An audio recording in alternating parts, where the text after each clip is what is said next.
Hey. Howdy. All right, yeah. So I'm Glenn Pearson. This is weightlifting, and this evening I'm talking with Nathaniel. How you doing? Well, pretty well. Yeah, I had a bit of a lazy day today, so Okay. getting ready for the school day tomorrow. I'm working as a teacher's aide in a school in Northwest Tassie. Uh-huh. So that's it has its challenges, it has its fun moments, but it's all around good. Oh, good. Yeah, Well that's worth it. a fairly remote area of Tasmania, is it? Northwest. Yeah. Yeah, not much comes up here, not much goes on. You have any Um, shops? Yep. Yeah, I live in the main town in northwest Tassie of Smithton. Oh, So there's quite a lot of touristy stuff around, but not too much inside Smithton. It's just basically the um, regional hub, if you like, the in the working town sort of thing. So there are shops and a couple of streets with shopping strips. was it one of those places that used to have like timber milling or mining, and now it's turned more towards tourism because those industries aren't Um, around anymore, no, we've like still got Fraser Island. it. We went there. Um, I haven't been there. Oh, I'd like to go one day, but yeah, bring a four-wheel drive up there and scoot around if you can still do that. yeah. Well, people were doing it when we went, but we took the German bus that had like it was like a four-wheel drive bus, basically, Mm. in a group tour. Oh, nice. Yeah, it's specially made specifically Yeah, for those conditions. yeah. I know the ones you're talking about. Yeah. We had a tour guide and he told us all about it. But some like what you call like virgin rainforest Mm. is really, really old, and it was uncanny. I haven't seen anything quite like that. A lot of it had been changed, but some was specifically left by the timber company for that particular purpose, and it just felt a little bit Jurassic for a moment. Do do do do. Yeah. The theme tune plays. Hey, what? And the theme tune plays What? as you're coming over the bridges or something like that. Yeah, what is it? The Jurassic Park theme song? Mm. I have no idea how that goes. Oh, it's one of John Williams' tracks as well. I think it Oh, is. okay. Yeah, well, Yeah. he's the musical guy to the stars, really. Like he's Yeah. done a lot of big movies like in the 80s particularly. Mm. That was the time when you had those big soundtracks and Mm. those sort of orchestral type of movie songs that people remember. I know my wife's in an RSL band, and they've done a few night at the movie kind of uh, presentations where they're doing those songs from the movies, and everyone knows them. So that's why it's a good idea. Give the people what they want. They know what it is, and And yeah, it's well written too. It's well yeah, done. yeah. Um, this is what we're in danger of losing. I mean, I'm seeing just locally how the region's being gutted slowly by I'm going into a bit of politics now, but multinationals coming in, taking up the farmland, taking up the industries, and then sending all the profits back overseas. Hmm. There's actually an enterprise called Circular Head Farms, if I've got the name right. It's just started up by one of the local church people, doing a cooperative with some of the family farms around, and they're managing dairy farms in order to give the locals a bit more buying power and a bit more support um, in the region. Yeah. There's Does a this lot of, does this con does that concern you like often? the changes that we're going through. The only reason I Mm. asked that is because I kind of thought one day I thought, look, I can affect change on what I can around me, and these things like we're going through a lot of big things. Is it part of what am I supposed to be worried about these things, or should I just put Mm. my heart with God and Mm. allow that to work through my life and make changes where I can? Um, I I don't think he would. I don't think worrying about things we can't change is necessarily going to Mm. help or even good for us. What do you think about that?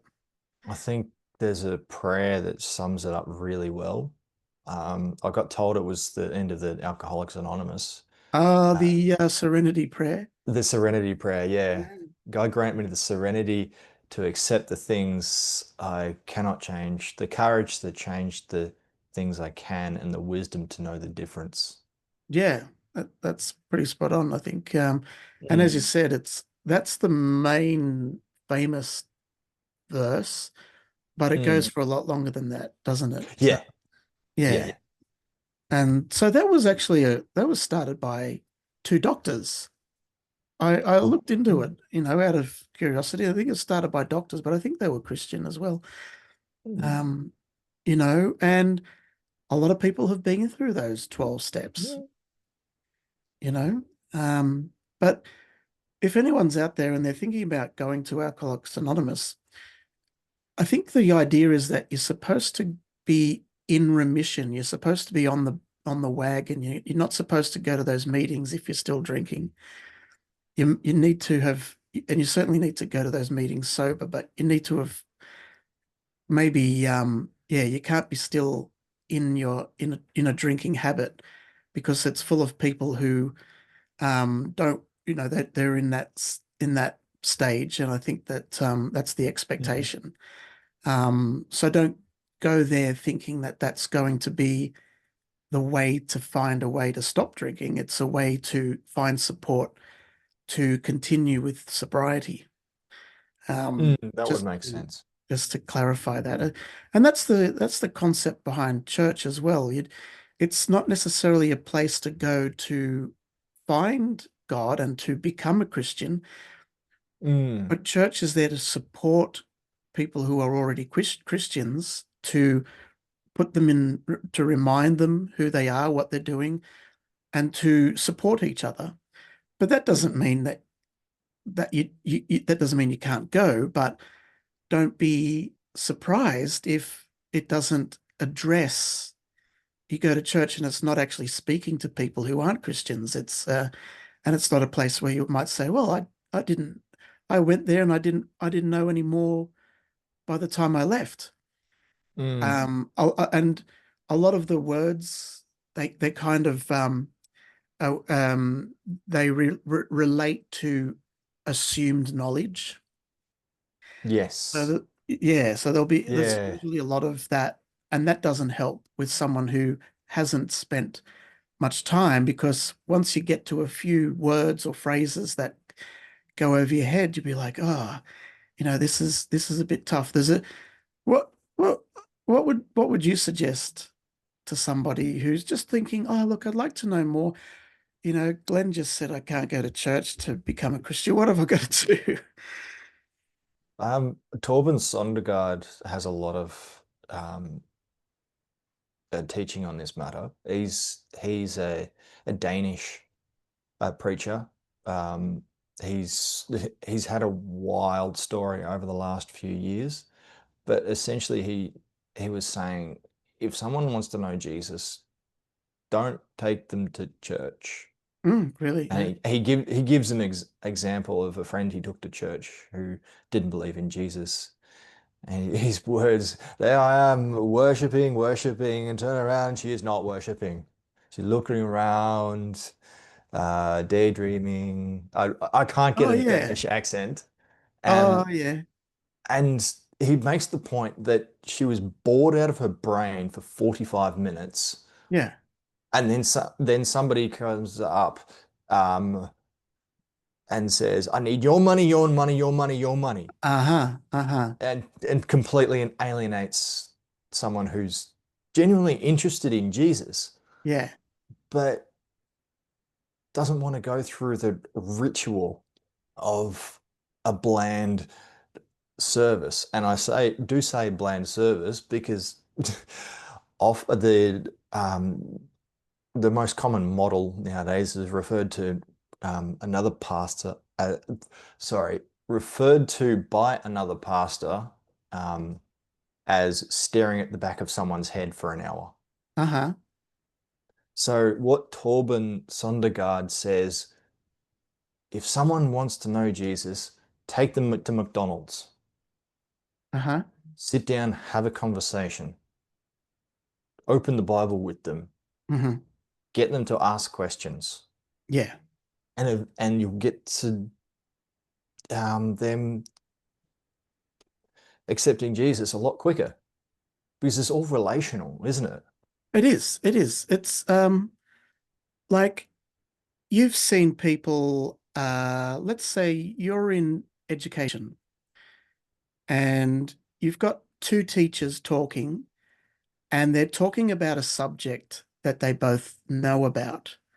Okay, for example, education. They're both talking about their lesson plans for next week. Mm, And to them, it's so interesting, and they're talking about it, and they understand each other. But if you're an outsider looking in, you go, what is so interesting that you guys are talking about?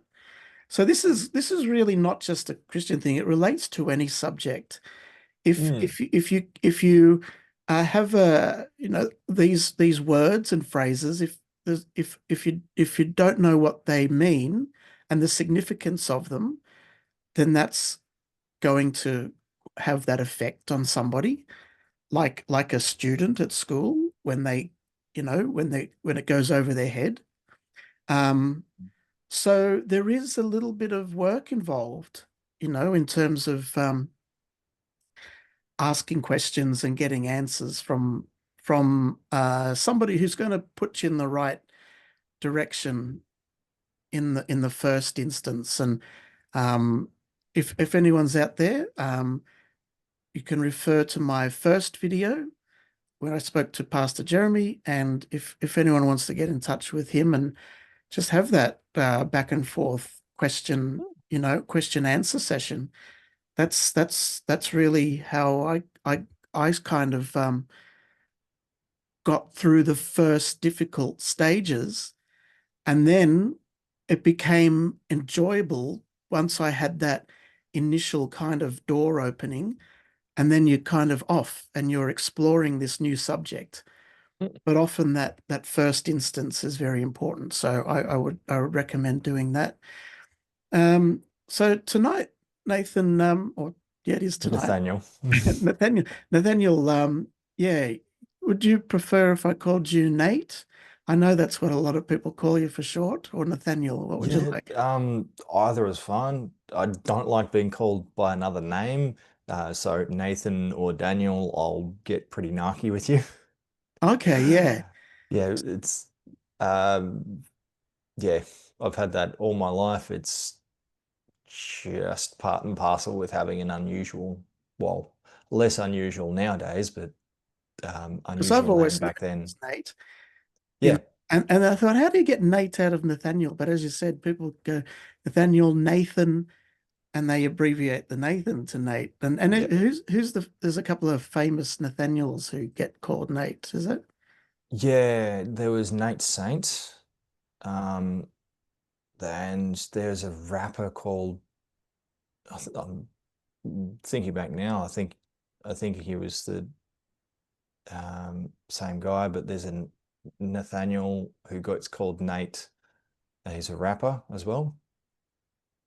Um, yeah, I'm not too sure of too many very famous Nathaniels except for the children's author, Nathaniel Hawthorne. No, I haven't heard of him. Yeah, Yeah. 19th century American author. Oh, okay.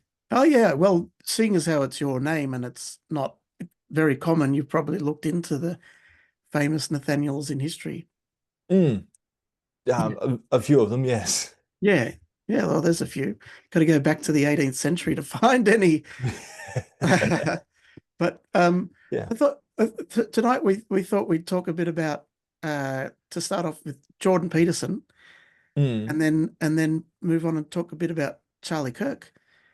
Two Yeah. people who have had a lot of influence, especially for men, men who have influenced other men. And I guess Jordan Peterson, he really was the only person for a while willing to go against a real a trend in society that seemed to be leading in a bit of a, you know, it was leading us in a direction that felt uncomfortable. And Mm. he was the only one who was prepared to say, with any kind of understanding on the subject, because as an academic, he knew what was happening. But for most of us, this was the first we've ever come across these ideas of cultural subversion and you know how groupings can be Mm. influenced and moved in a particular direction, how they can keep going unless something acts against that. So he says, we know that, well, he talks left and right. We know the right has gone too Mm. far when they start talking about racial supremacy, but how do we know when the left has gone too far? And I guess that's when they start locking everybody up and and so we're being subjected to a bit of a tyranny about what we can and can't think and what we can and can't say. Mm. And we're seeing some some very big trends around the issues of gender and Yeah. trans and what have you. So I read Jordan Peterson's first book, 10 Rules for Life. Yep.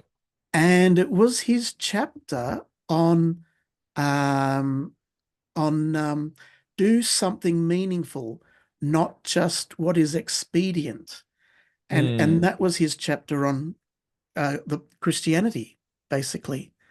And that's what really was one of the first door openings for me to understanding it. He wrote that Wow. chapter. He wrote that really, really well. Very very accessible to really sort of peel away some of the mysteries of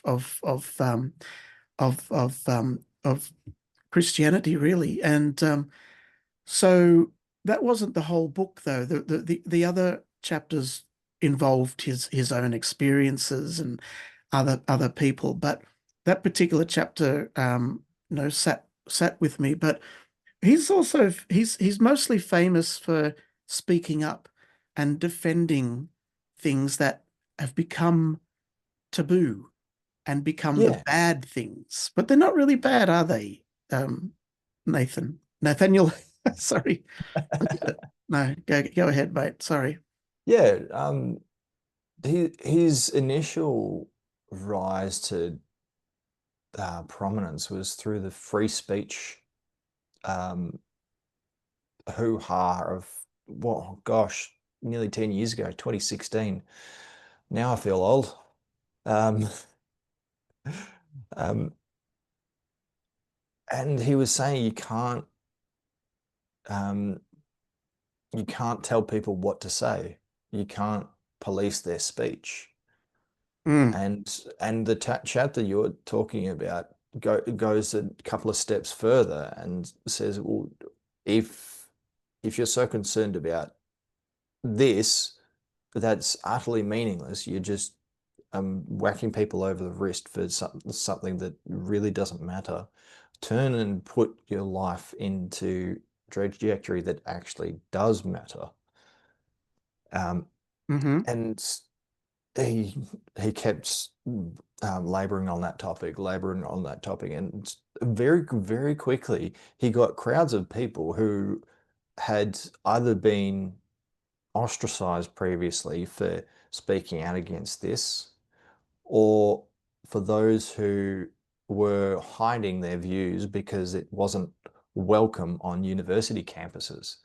And then suddenly he was um, I think he was a senior lecturer at one of Canada's top universities, and he lost his position in the end for speaking out about these sorts of things. But Mm. by that time, he had so much momentum, it didn't matter.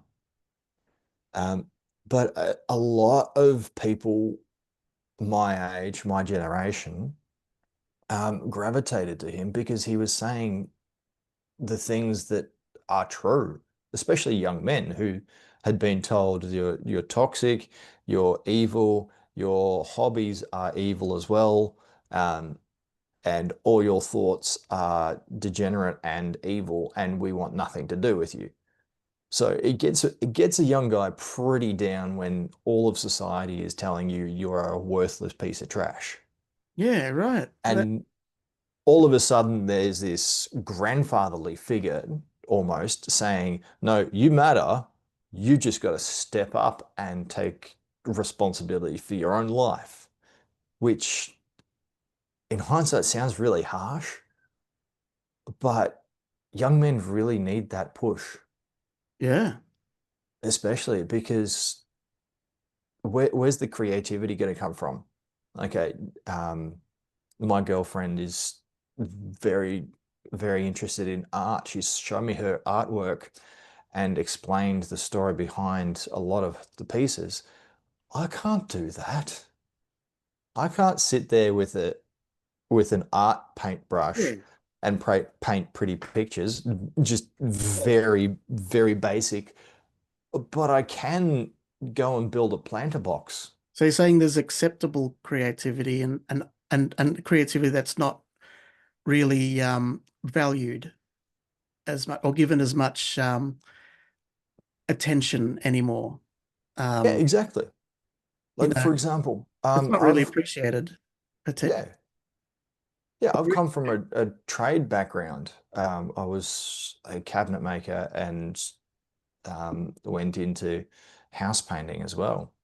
The irony of me talking about art painting is not lost on me. Hmm. Well, you went Um, into house painting, you said, because of the COVID mandates. yes, yes, so that's a story I do want to touch on a bit later. Okay. Um, but yes, that's very true.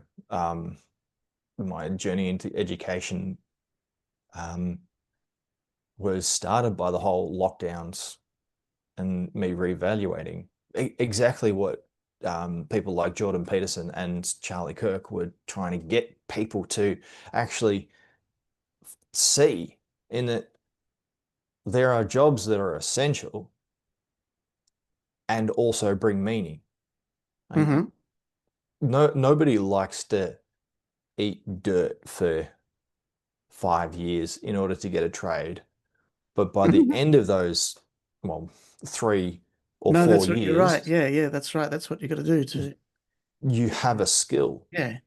And there are times in my own apprenticeship where I just wanted to throw in the towel, say, nah, I've had enough of this. I'm going to do something that I really want to do.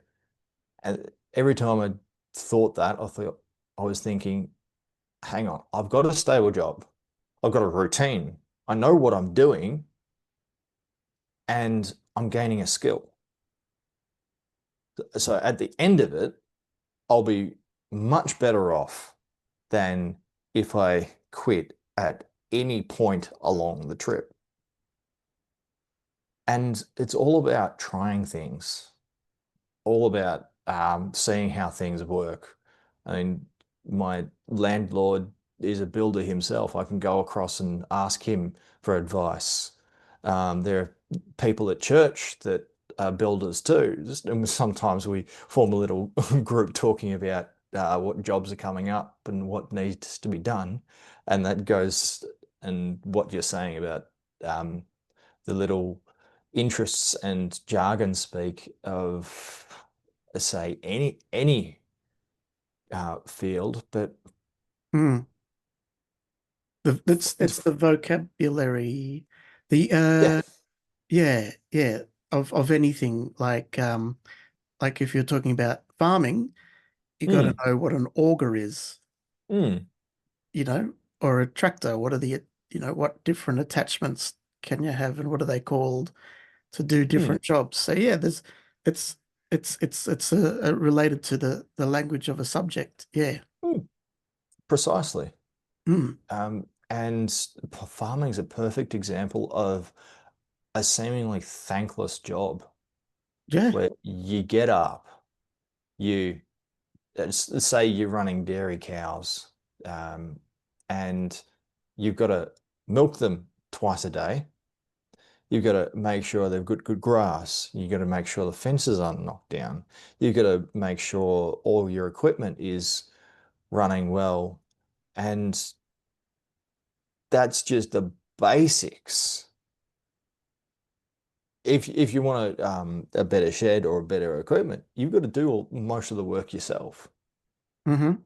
And that throws you in the deep end of responsibility very quickly. Mm-hmm.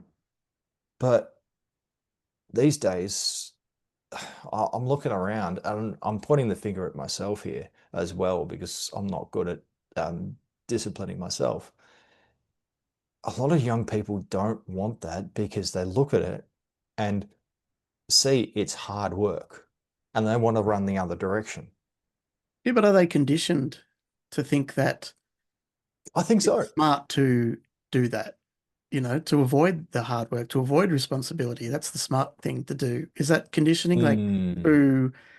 through movies, through media, but also through education itself? Is that um, you Yeah. know, to think in a certain way? It's are your ideas your own, or are you just really regurgitating ideas that you've absorbed Yeah. from and so I think at one point I realized that I wasn't actually, I wasn't really, my ideas weren't even my own ideas. I was just Mm. kind of trying to embody what I thought was, you know, the winning strategy, I guess. And um, and so if if you take on board some of the advice that's poorly given, um, you'll soon realize you're probably being led astray if you take on that advice, and it becomes insidious. You know, I I think that that's a lot of people may not actually be being true to themselves. They're trying Mm. to play a role, or they're trying to be a, a, a two-dimensional character that sort of is a gives a face to the world, and it's like, well, you'll never know who I really am. I'm Mm. just projecting this out there, and it ticks the boxes. It's acceptable within the current. But if you're just trying to maintain acceptability with whatever current flavor of the month is, look, it's just a never-ending circle chasing your own tail, and you'll end up being disappointed, I think. Mm. And there is only really one avenue out of that, and that is to find who you are as you are by who your creator made you Yeah, in his own exactly. image. Exactly. And that's where all identity issues should lead to. I mean, what we're talking about, Jordan Peterson, he gave an identity pathway leading to Jesus, but not explicitly saying it. So the core tenets of Christianity is you aren't inherently good. Hmm. There is a way out, Hmm.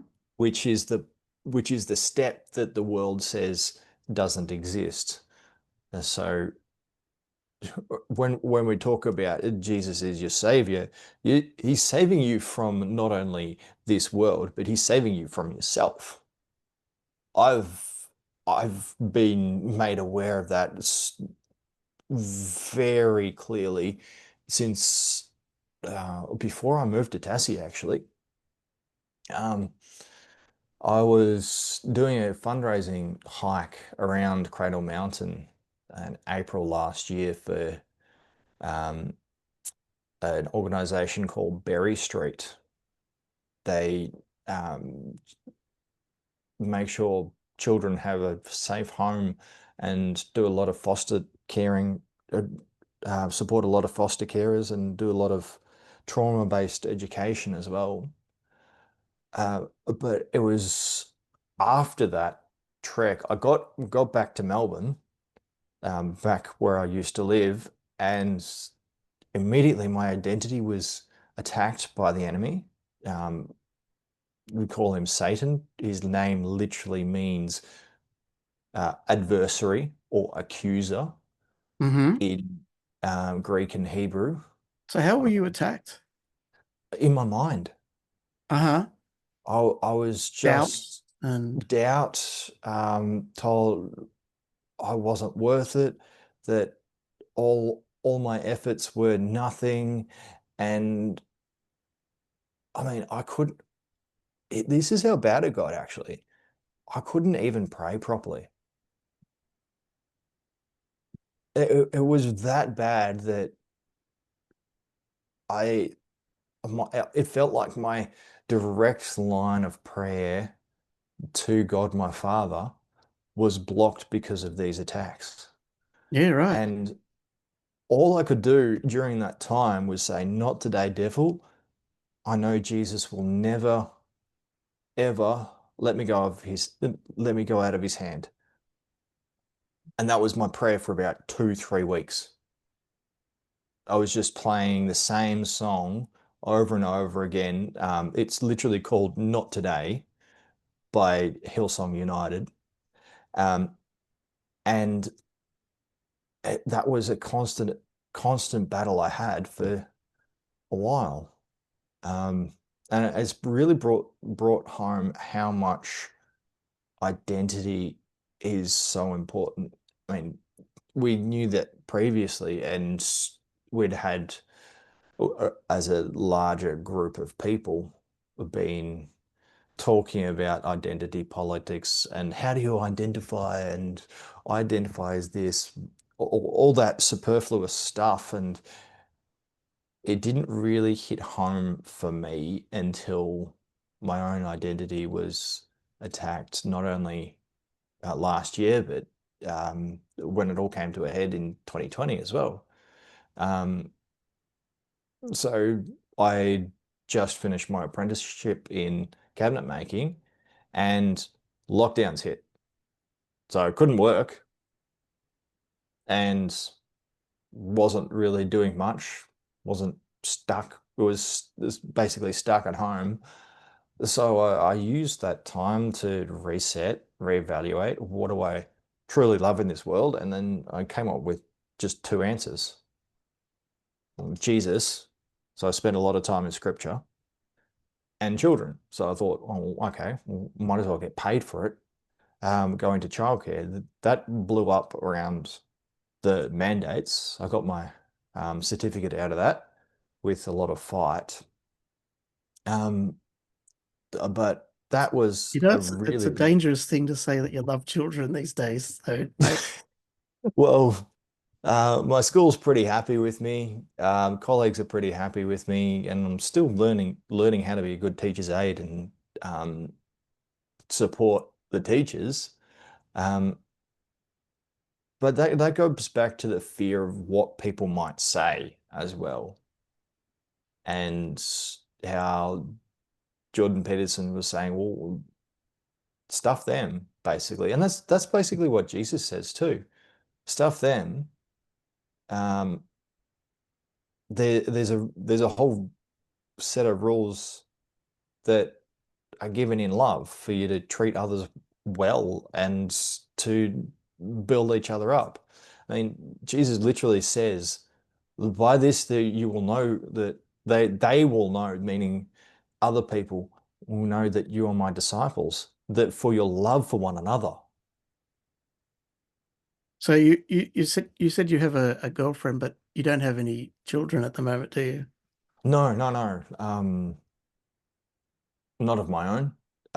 Where she's a more devout Christian than I am, so we're very careful about our physical boundaries, so shall we say.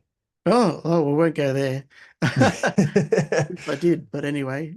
So Um, yeah, yeah, but you um, probably plan to. That's my point. yeah, we've talked about a whole lot of these things, and who knows what happens next year. Um, but that is a conversation we've sort of broached already. Oh, So, great. Yeah, I had children late. I must have been like 30, mid 30s, I think at least. I can't remember what age it was exactly.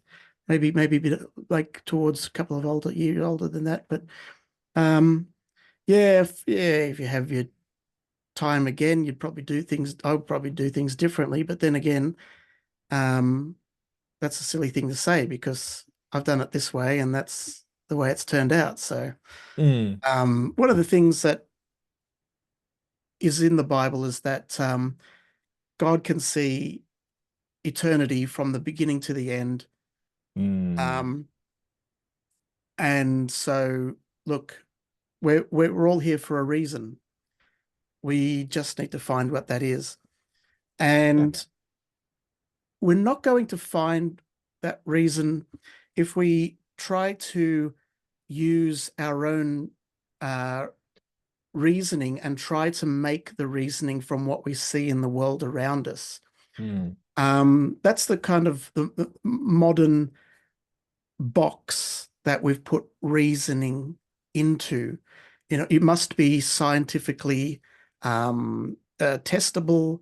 You know, you must be able to see it, and and and so what that does is it only if you take that to its logical conclusion, then we find out that our life is meaningless and we're just a cog mm, in the machine. That's where we're kind of at um, socially at the moment. That's where it's kind of led to. We're living in the logical consequence of material rationalism, as John Lennox said. So, mm, um, but here's a question for you. If I'm a scientist and mm, I look at you and I'm only limited, I'm only allowed because that's the Overton window of discussion that we're allowed in terms of what's um, mm, possible and what's given any credibility. So I'm a scientist. All I can really say about you as a scientist is that, well, you need food to eat. You've got senses that you can see. Got eyes and nose, and so what am I missing here? What can I not see as a scientist? And the answer is I can't see your soul. It's like it doesn't exist as far as science is concerned. It can't possibly it can't measure it, you can't see it. It mm, doesn't exist as far as science is concerned. But you are you. You're in that tabernacle of a body. mm, It's inside you, I know, but look, stop denying it, everybody, including, all of us. We do it all the time. We forget mm, about that. We don't give it enough credit to other people.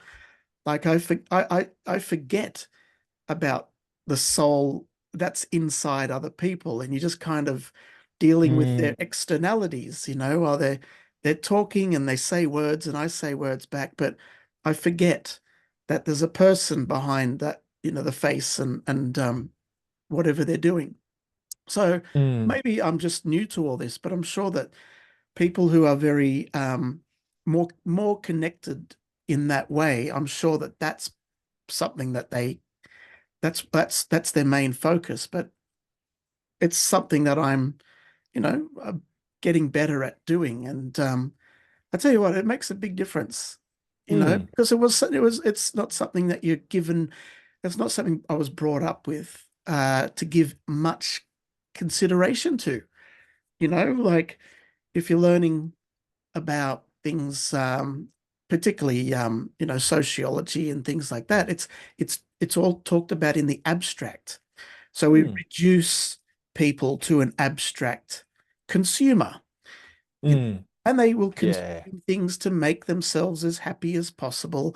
And you have the marginal return of happiness. So if you have one apple pie, that's with 10 happy.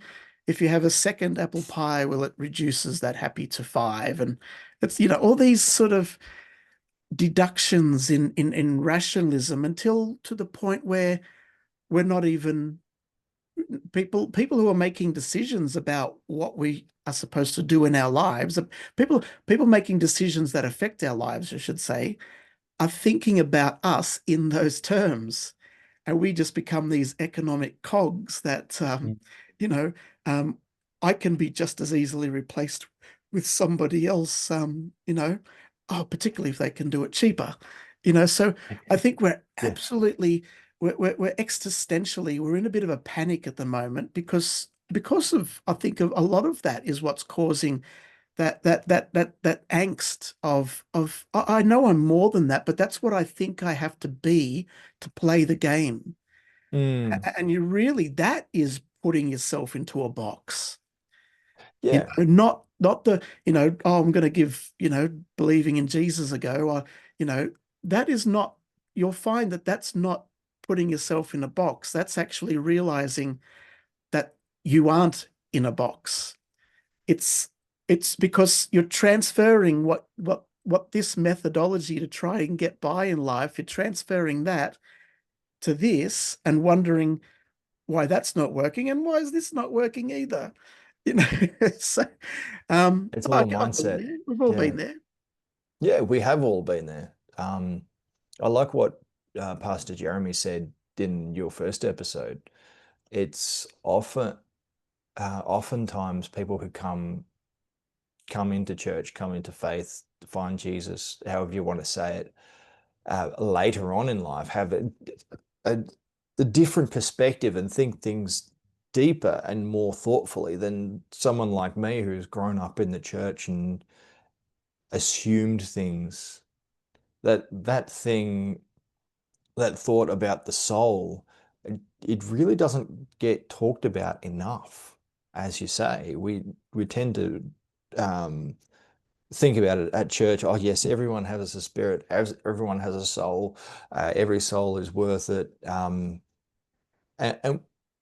we bring it up in issues like abortion or euthanasia, where it's Oh yeah. extinguishing soul, Mm. but Well, we don't once you really. look at it from that perspective, Mm, it's so different, isn't it? Like yeah. obviously people who have no empathy of that perspective are looking at things in such an abstract way that they are able, or they think that they're able to kind of sear their Mm, conscience, and it's like a superpower that they've developed mm, by thinking in the abstract. They've removed themselves from feeling or any connection, and this is my superpower, and this is how mm, this is how we go forward. I'm not so sure. But so from Jordan Peterson, obviously he was the person who kicked it all off and really did a bit of awakening amongst people. And then mm, it seemed like Charlie Kirk took the mantle. And I know so many people who really have been very affected by his murder. And mm. I was myself, obviously, but I was just as much angry about the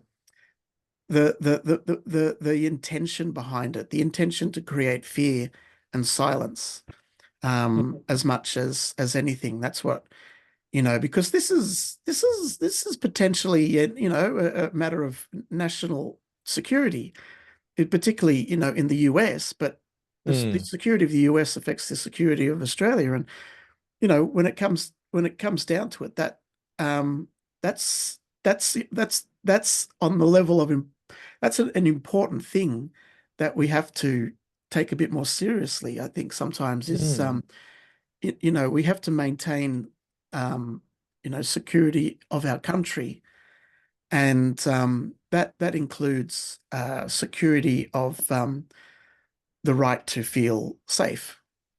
And so if we don't have that, then you're not going to have much going forward. And look, mm. I don't want to see something like that cause the pendulum to swing back and forth, because that is the wrecking ball of a church. It Yeah. goes from one extreme to the other in terms of, oh, I'm saved, therefore it doesn't matter if I sin because I'm saved, whatever. But regardless, back to the other side, which says that we can't sin at all.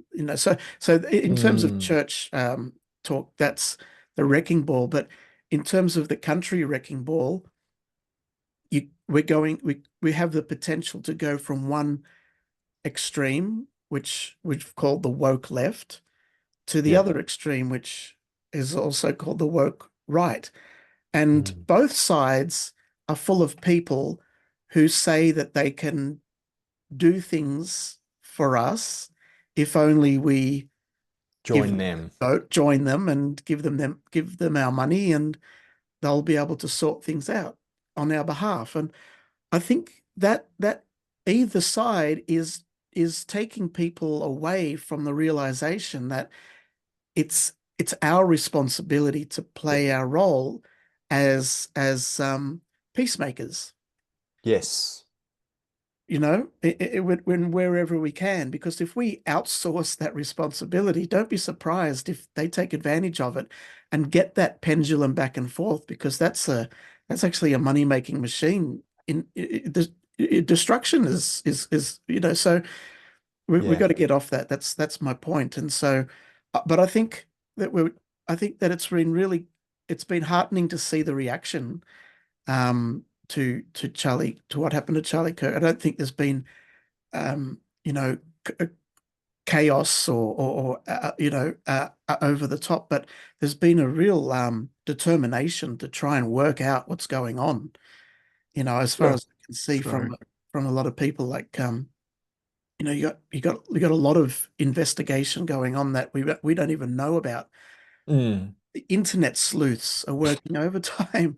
Like it's unbelievable, the kind of, because everybody had a camera, everyone had a Mm. phone there, and so they're crowdsourcing those cameras and getting the different angles, and people have found traces of bullets and And all sorts of anomalies. Yeah. things. And it's getting to the point where Candace is investigating corruption in the churches over there. The infiltration, Wow. yes, the infiltration of church going back to the 60s, and the kind of a religiosity that was born of the arts scene and the music scene as the method of projecting Mm. subversion through the youth from that point. And so I don't want to labor on that point, because that's That's that's a that's out of separate my issue. pay pack pay whatever zone. It's Yeah. way over my top. But um as far as Charlie Kirk, he was doing a lot of good stuff. I Mm. mean, who knows how it's going to all end up, in terms of what history shows of him. But at the end of the day, he was a good guy, and he said a lot of good things, and he was pointing people in a decent direction. Bless Mm. you know, bless his soul. So what did you Yes. get out of what he had to say? I was really encouraged by ex- the aftermath and response to his death as well. I mean, before he was alive, sorry, start again. I do this sometimes. I get in a ramble, and my girlfriend wants to um, play hit me sometimes for trying to say five different thoughts all at once. It's a bit of a joke between Look, us. this is that's fine. I mean, this is an exercise in uh getting out of your comfort zone, isn't it? I mean, Yeah. yeah. Yeah, So talking about things that are important, and yeah, that's that's right. what We Charlie can't Kirk. leave the talking of these things up to the people who have taken it on themselves to do the talking for us. Mm, That's what's happened. We've yeah. outsourced the talking of things that are spiritual, Mm, and we've bought into the don't talk about religion and politics mm, because apparently it always ends in a fight. It ends in a fight with people who have who feel uncomfortable or don't understand it because they lash out at people mm. when they feel uncomfortable. And so I think we need, yeah, that's my point is we need to reclaim that territory. Yes. Yeah. Because it's been taken over by people who don't who are doing it, you know, not all for our benefit. Mm. So you're doing great, Nathaniel. Thank you. Not an easy things to talk about, is it? No, no. Yeah. Not Going everyone's straight in, just, got the gift. No, I'm not got the talking about gift of the me gab. either. Yeah. Well, the thing is, exactly as you say, people need to be knowledgeable as on a certain topic, and a lot of where discourse breaks down nowadays is because people have, as you said earlier, taken on the ideas of somebody else and not properly thought through that themselves. I mean, Hmm. we can quote theologians, we can quote um, wise people, we can quote anybody in particular, but unless we understand more than the average person, or more than um, we, unless we understand where that person is coming from, we can't properly discuss things with the other person. That's what Charlie Kirk did really, really well. Hmm. Someone would come to his event with a question, and he would he would sometimes stop them in the middle of the question and ask them the name. I mean, that's that's just a simple thing, but it's personifying the person, recognizing that they are a fellow human being.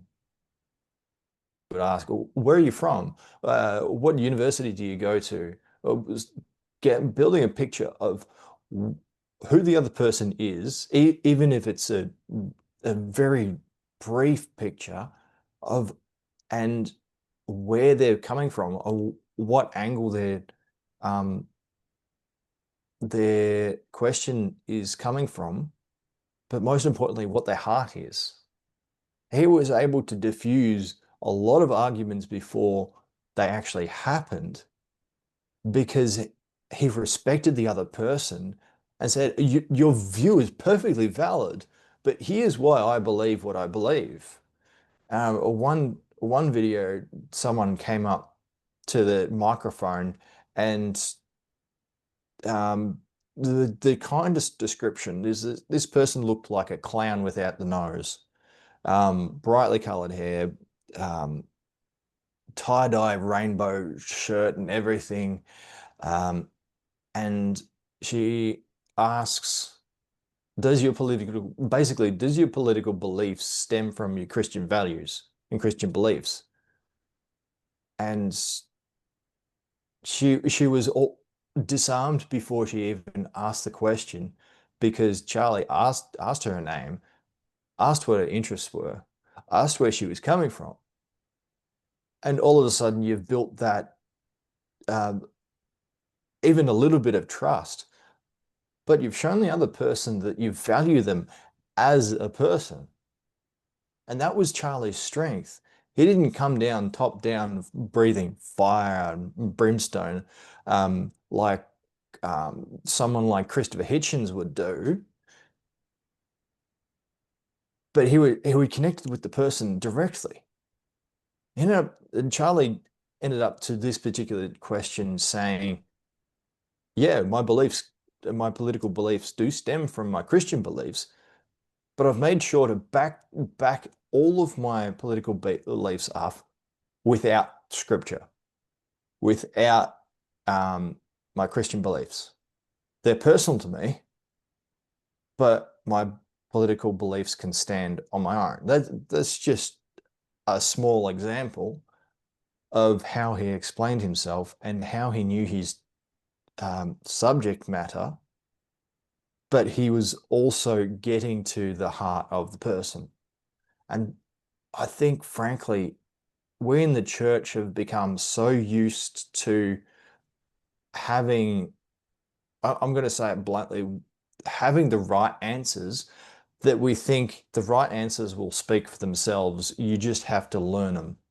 I mean, my Bible is that thick with notes, but who's going to sit down and read that and then come back and say, so Well, you can't. It's have, a lifetime of it's a book you'd carry with you, and it takes you, but you don't. It doesn't take years to get to the crux of it, but it takes years exactly, to build on the knowledge of the history, the people, and everything exactly. that points to what Jesus's finished work was about, and then Mm, and it just strengthens the whole reasoning for it and the understanding of it.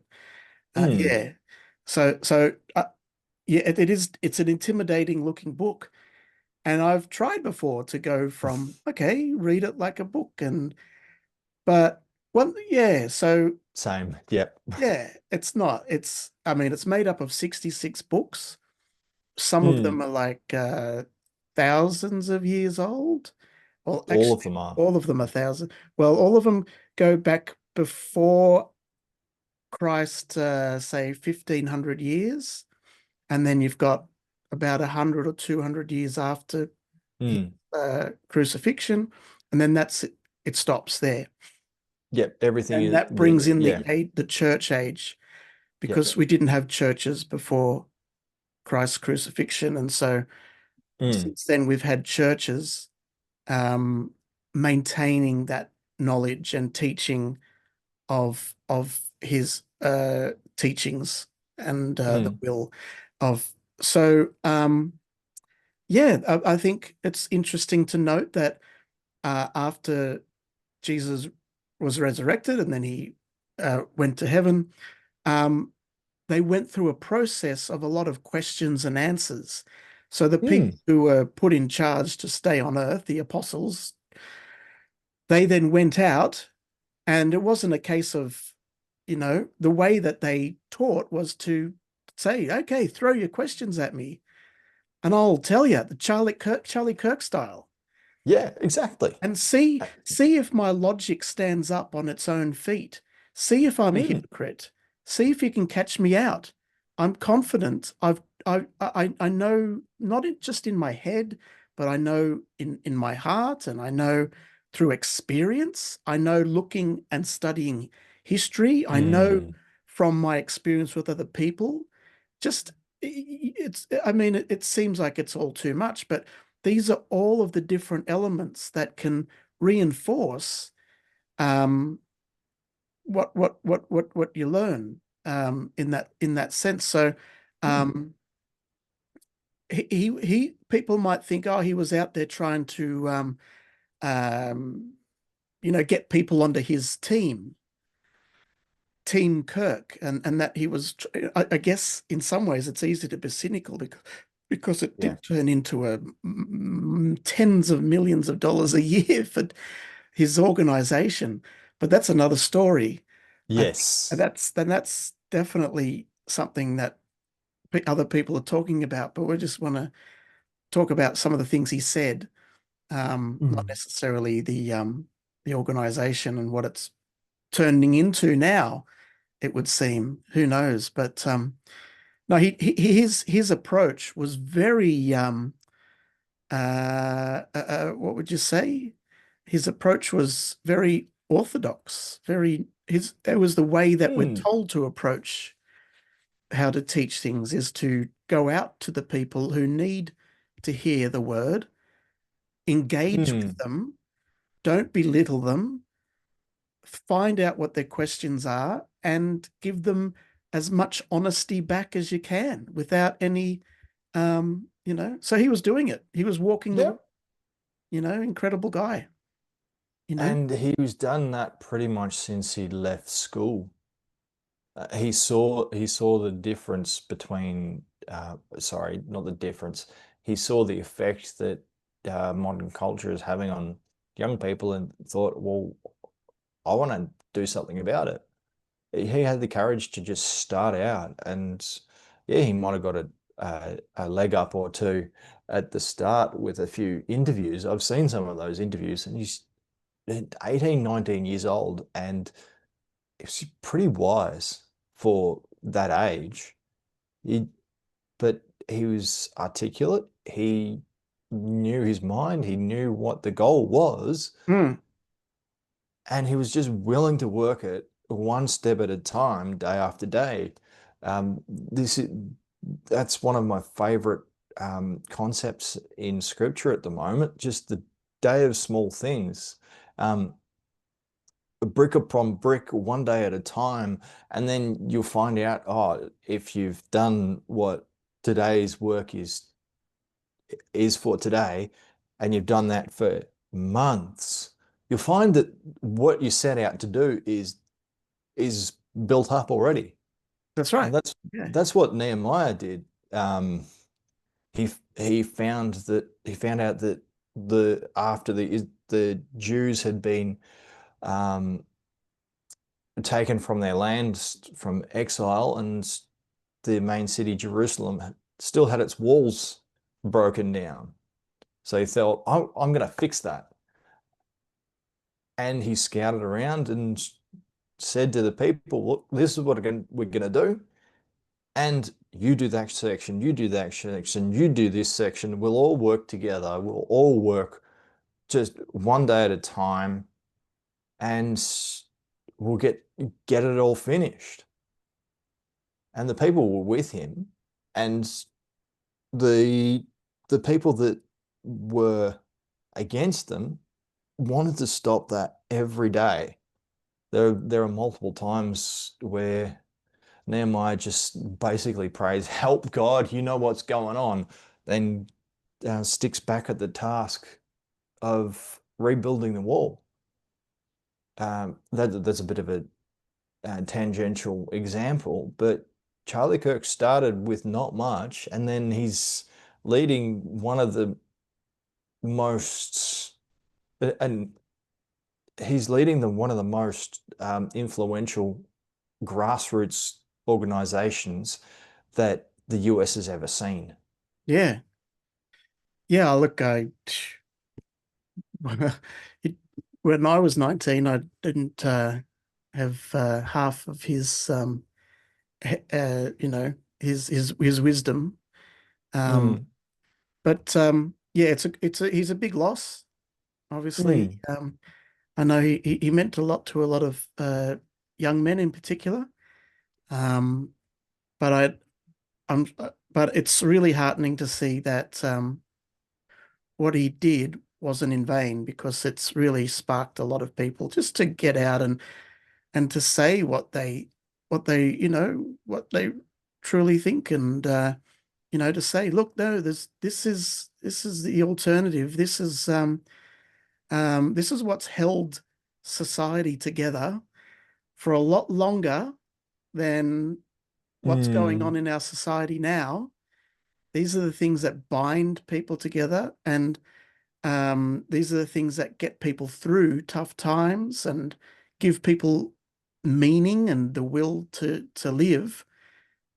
Look, let's not throw everything away just because uh, you know some for reasons that are fairly poorly defined sometimes, to be honest. If you want to be have a critical analysis of the actual ideologies that get, I think people just don't want to be bothered going there because it's not worth their time.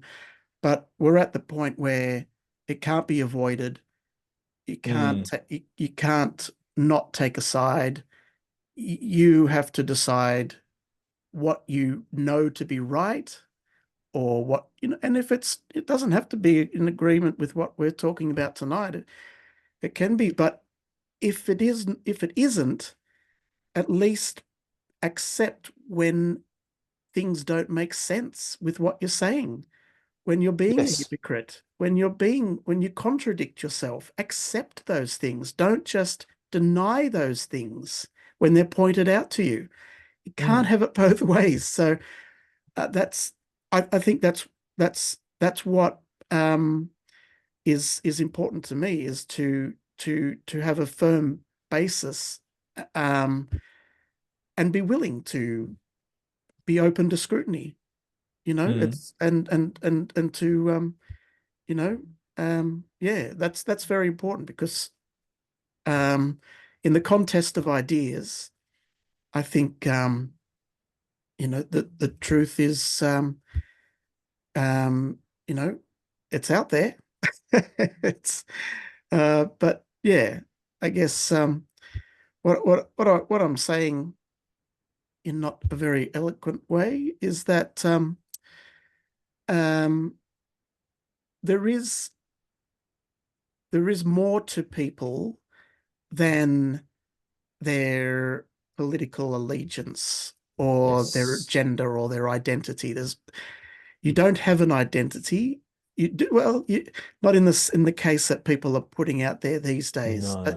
This is a very it's not it's got to be challenged, and I think that when it's challenged properly, then normally people would accept if they've been debunked or whatever. But it's you can't yeah it's yeah. So I think the contest of free market of ideas is much more alive than before, and with people like Jordan Mm. Peterson and Charlie Kirk, the ideas are out there, and that's really going to have a positive impact, I think. And I think that we're on the right. I think we're on the, we've sort of got our head straight around this one in terms of where we want to see society, the direction of society. Mm. I don't have any problem encouraging people in this direction, because I know that I'm not taking them down the garden path or leading people astray. It really is something that can benefit people. So I don't, that's important for me as well. And that's one of the things, like I never was able to really come out of my shell and have any way of helping people, because I was Mm. never sure if what I was telling them was the truth or not. Oh, you just got to find your happy place, or why don't you, work on your self-esteem or something like that. These things, these modern help guides are really not helpful at all. They're just empty promises, aren't they? Yeah. We'll give you the world. Oh no, it doesn't exist, sort of thing. That's where a lot of young people are trying to find meaning. And I- I've listened to a whole lot of stats and numbers figuring out um, where people are at nowadays, and it's the younger generation who have the most questions, And basically. look, if they do Just have questions, distilling down. I was just thinking then, if they do have questions, obviously they can get in touch and talk with Pastor Jeremy, but ask Mm, AI your questions. Go on to mm. ChatGPT and say, ask, because that's sometimes they're pretty good. Don't rely on Yeah, it completely, but it's a no. good start. And we've investigated ChatGPT, and it's come back pretty good in terms of its truthfulness and its accuracy about biblical truths, and so that's a good place to start if you wanted to get Yeah. some answers to some questions quickly. Just to You do have to be explicit in your questioning, though. Yeah, that helps. The more explicit, the better. Yeah, But if you start off, you can then go from question to question, and then yeah. once you go, oh, actually, I want to focus on that, then can become Mm. more explicit. as a part of that exercise. Um, but for the people who, because that's a tool that hasn't been available before, so use it. You Mm, know, like being a Christian doesn't mean that you're not allowed to, use tools. They can be mm, used for good and bad, just like anything. You drive a car, Christians drive cars, gets you from A to B, can also be yeah, a weapon in the wrong hands. exactly. We just need to So, be careful about how we use these tools. And as you say, AI is another tool. yeah, There has been talk about AI having a soul, having a conscience, and to be frank, that does give me a bit of pause. But the main reason I haven't used AI is because I haven't used AI before. I haven't played around with it. And all of these tools are meant to be used. yeah. It's, And my yeah. point is, if God knows the beginning and end of history, then He knows that Mm, artificial intelligence is here now. Goodness knows where it's going to go. But that's mm. my perspective on it. I think it's very interesting. But yeah, I'm probably only using AI for one less than 1% of its potential. Making figurines of myself in a what is it? That bubble wrap where you can buy a. Oh, You ever yep. seen that meme where people are making figurines of themselves and Of bobbleheads or something like yeah, that. Those yeah, make a pop picture. Yeah. figures. Yep. Take this picture and make it into a bobblehead and it comes back and you're like, so yeah, like that's 90% of the internet, isn't it? It's like the It's the just, whole promise of the internet, world communication, and then where we make fart jokes about we make yes. it. Yes, so that's exactly right. Well, Nathan, I better wrap it up there, mate. It was a pleasure talking to you. Yeah, it was a I pleasure know doing we'll this. talk again soon in the near future because we do Yes. from time to time. But thanks for joining me on weightlifting. Thank you very much, Glenn. Glad to be part of it. See you. Bye bye. See ya.